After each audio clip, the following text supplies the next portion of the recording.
Good morning children's. देखिए हमारे क्या चल रहा था, पत्र लेखन।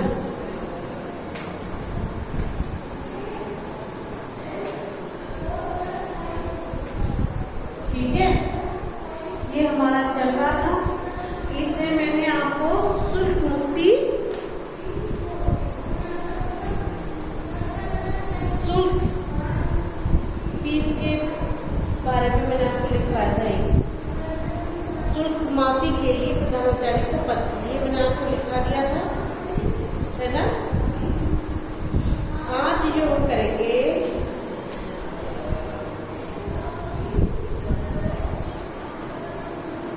इसमें, देखिए इसमें दो तरह के होते हैं, और घरेलू और अनौपचारिक पत्र से संबंधित पता लिखने के बारे में। तो क्या था, घरेलू और बाहरी पत्र। तो अभी हमने जो लिखे हैं, जैसे शुल्क मुक्ति वाला, तो वो था बाहरी। ठीक है, अभी जो हम लिखेंगे वो लिखेंगे घरेलू पत्र, यानी अनौपचारिक या व्यक्तिगत पत्र भी कहते हैं। ये अपने मित्र या प्रियजन आदि को लिखे जाते हैं। तो जो शुल्क मुक्ति और जो बाहरी पत्र होते हैं वो किसको लिखते हैं, वो होते हैं, उन्हें कहते हैं औपचारिक पत्र। ये पत्र उन लोगों को लिखे जाते हैं जिनसे हमारा कोई परिचय या जान पहचान नहीं होती।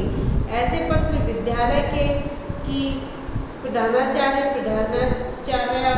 संपादक, पुस्तक विक्रेता आदि को लिखे जाते हैं, या किसी अधिकारी वगैरह के लिए।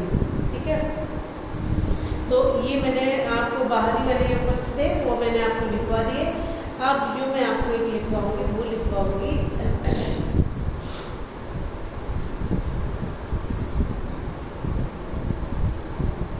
घरेलू वाले, जैसे कि मित्र के जन्मदिन पर उसे बधाई देते हुए, या फिर अपने पिताजी को विद्यालय की फीस जमा करने के लिए 500 रुपये मांगने के लिए पत्र।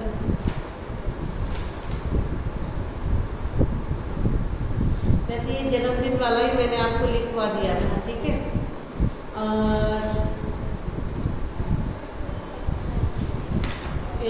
और एक और है, इसमें छोटा सा है, जैसे कि अपने भाई की शादी में जाने के लिए आप अपने कक्षा अध्यापक को 4 दिन के अवकाश हेतु प्रार्थना पत्र। देखिए प्रधानाचार्य को सभी लिखते हैं, ठीक है, डायरेक्टर को सब लिखते हैं, और कक्षा अध्यापक यानी क्लास टीचर जो होते हैं उसको इसमें बताया है, श्रीमान कक्षा अध्यापिका महोदय, आजाद महाविद्यालय माध्यमिक विद्यालय है, अवकाश के लिए प्रार्थना पत्र। महोदय, सबने निवेदन है कि मेरे भाई की शादी में शामिल होने के लिए मैं मंदसौर जा रहा हूँ, या आप कुछ और लिख दीजिए, लखनऊ जा रहा हूँ, दिल्ली जा रहा हूँ, आगरा जा रहा हूँ, बनारस जा रहा हूँ, कुछ भी लिख दीजिएगा। अतः मैं 4 दिन तक शाला में उपस्थित नहीं हो सकूँगा। कृपा कर मुझे 4 दिन का अवकाश प्रदान करें, कष्ट करें। ठीक है, तो ये मोस्टली हमारे पत्र पूरे कंप्लीट हो चुके हैं, तो इसमें नहीं लिखेंगे हम कुछ भी। दो मैंने लिखवा दिए, औपचारिक और अनौपचारिक वाले दोनों लिख चुके हैं। पत्र आओ दोहराते हैं कुछ। पत्र लिखित भाषा का एक रूप है। पत्र 2 तरह के होते हैं, औपचारिक और अनौपचारिक। पत्र में संबोधन के लिए शिष्टाचार के अनुरूप शब्द का प्रयोग होना चाहिए। वाक्य में उचित विराम चिन्हों का प्रयोग होना चाहिए। ठीक है,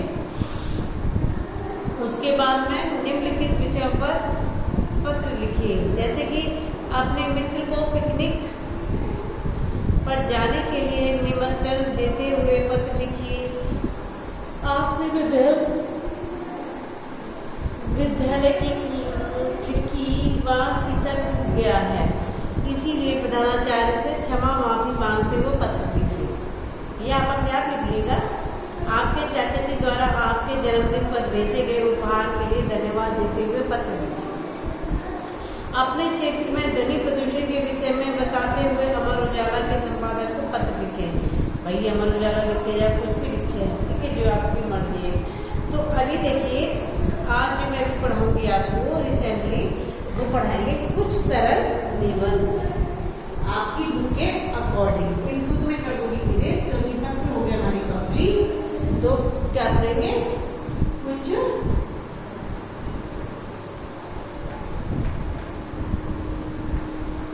सरल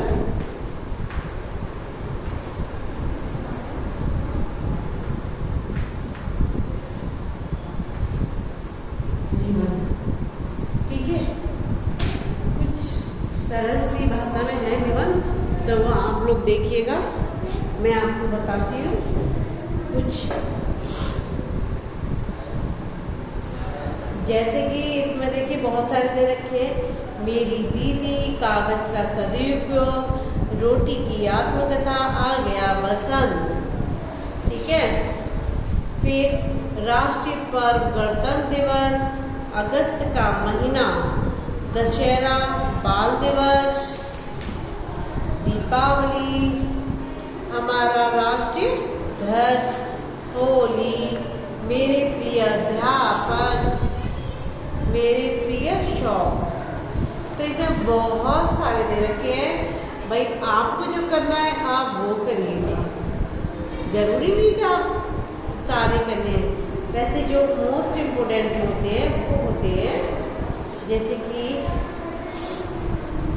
राष्ट्रीय पर्व गणतंत्र दिवस हो गया भाई, गणतंत्र दिवस पर लिखिए। या अगस्त के महीने में राखी आती है, 15 अगस्त आता है, वो हो गया गणतंत्र दिवस का। तो 26 जनवरी का हो गया, तो 15 अगस्त भी आता है, रक्षाबंधन भी आता है, और क्या बोलते हैं, जन्माष्टमी भी आती है। फिर दशहरा आता है, बाल दिवस, दशहरा भी लोग करवाते हैं, बीच बाल दिवस का भी करवाते हैं। दीपावली है, हमारा राष्ट्रीय ध्वज है, होली हो गई, बस इन्हीं में। तो मैं जो आपको है थोड़ा सा कुछ पढ़ के बताऊँगी कैसे निबंधों के क्या होता है, फिर आपको फिर सोचते हैं कि हमें कौन किस पर निबंध लिखना है। निबंध का अर्थ है अच्छी तरह बंधा हुआ, क्या है, अच्छी तरह से, अच्छी तरह बंधा हुआ। किसी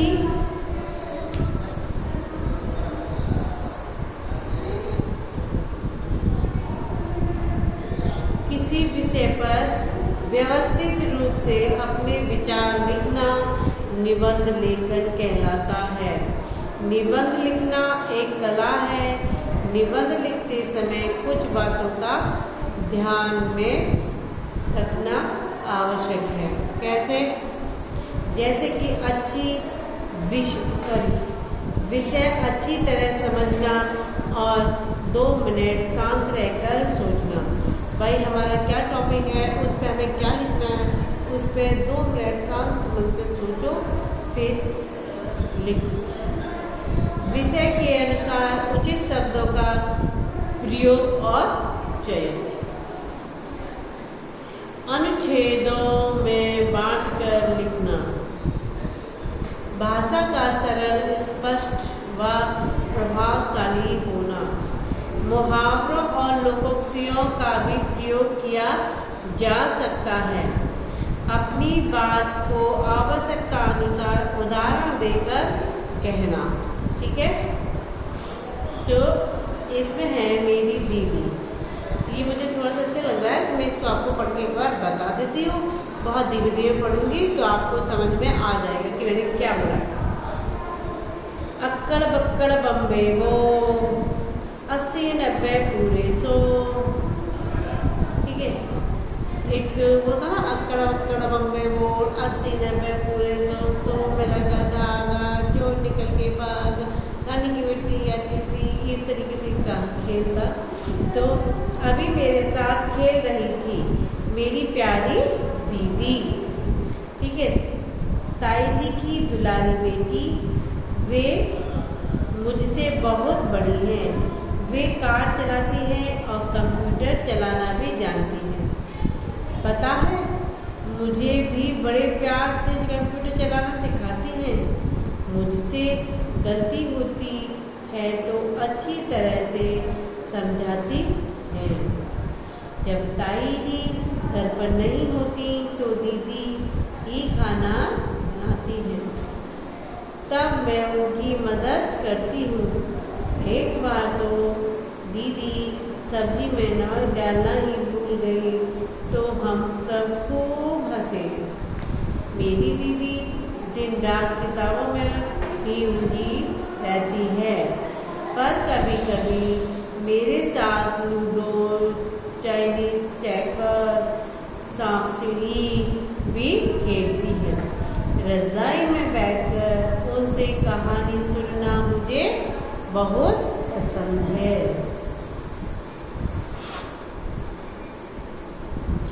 बापू की कहानी सुनाते हुए उन्होंने कहा कि हमें सुंदर सुंदर अक्षर लिखने का अभ्यास करना चाहिए। चाचा नेहरू के बारे में बताया था कि वे कोई भी ऐसा काम नहीं करते थे जिनसे किसी ने चुप कर करना पड़े। दीदी को सफाई बहुत पसंद है। उनकी सुंदर मेज देखकर मैं भी अपनी मेज को साफ रखती हूँ। सारे जग में सबसे सुंदर, सबसे प्यारी दीदी, अच्छी दीदी, प्यारी दीदी ऐसी है रूपाली दीदी। ठीक है, ये हो गया। आप एक बार देख लेते हैं। आज मैं रिपीट करवाऊंगी कागज़ का सदुपयोग कैसे करना चाहिए।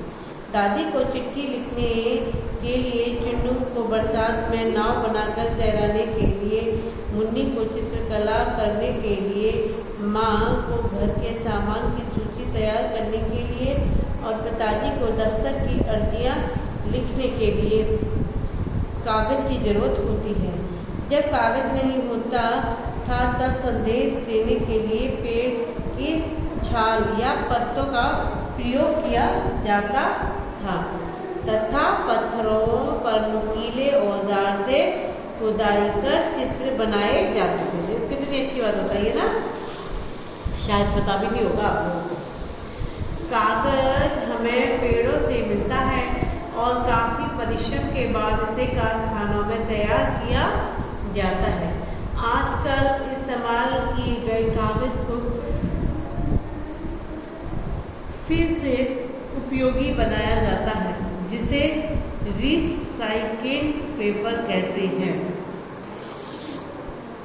हम अपने हाथों से भी पुराने कागज की लुगदी बनाकर फिर से कागज की शीट तैयार कर सकते हैं। पुरानी चिट्ठियों और पत्र पत्रिकाओं को ऐसे ही कूड़ेदान में ना डालकर अलग डिब्बे में एकत्रित किया जाए तो हम उससे फिर से काम करने योग्य कागज बना सकते हैं। पुराने कार्डों को डिब्बों से भी फूलदान, नए कार्ड, खिलौने आदि बनाकर मित्रों को भेंट दे सकते हैं। हमें बेकार में कापियों से कागज नहीं फाड़ने चाहिए। कागज के हर भाग का प्रयोग कर लेने से हम कागज को बर्बाद होने से बचा सकते हैं। क्या कहा है इसमें कि भाई कागज का बहुत उपयोग होता है। जैसे कि चुन्नू को बरसात जब होती है तो नाव बनाने के लिए कागज चाहिए, मुन्नी को चित्रकला बनाने के लिए चाहिए और माँ को चाहिए घर के सामान की सूची तैयार करने के लिए, पिताजी को दफ्तर में अर्जी के लिए, यानी कि सभी को कागज़ की आवश्यकता होती है। कागज़ जो हमारी कॉपीज़ होती है, पेपर होते हैं, बड़ी मेहनत के साथ में बनाए जाते हैं। तो प्लीज़ इसीलिए कागज़ का कम फाड़ने का इस्तेमाल करें तो ज़्यादा बेटर रहेगा। ठीक है, तो ये आपके पास बुक है तो मैं आपको दिखा देती हूँ। देखिए,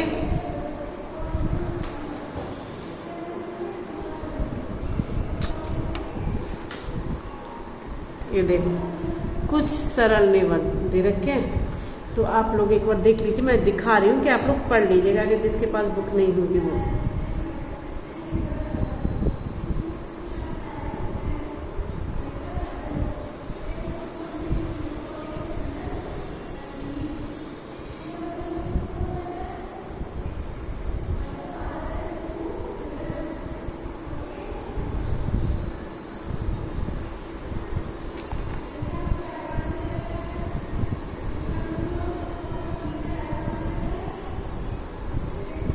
पोस्ट कर करके पढ़ लीजिएगा, इसको क्लियर दिख रहा है, ठीक है।